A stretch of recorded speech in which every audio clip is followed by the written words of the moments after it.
Right? AVR 290 valve.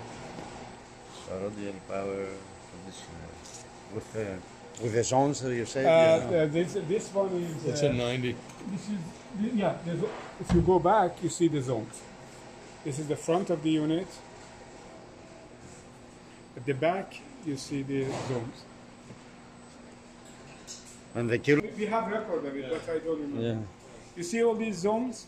A, B, C, D, E, F. These are the controlled zones.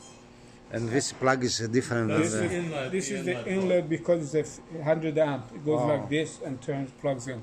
You can't have a regular. plug for this. Yeah. This is a North American Design. standard. It's, For the It's- but Plytron for the- does 3-phase. Yeah, for the 3-phase, you need to have 3 transformers wired up in a form of a 3-phase. It's a wrong perception because in the EI you can have 1 transformer but 3-phase. yes, With Torus, no, it has to be a Separate toroid for each phase. Torus ratio. So this product is still in assembling. This is an actually in RMA part. service. In service. Yeah. It's a GE part. GE.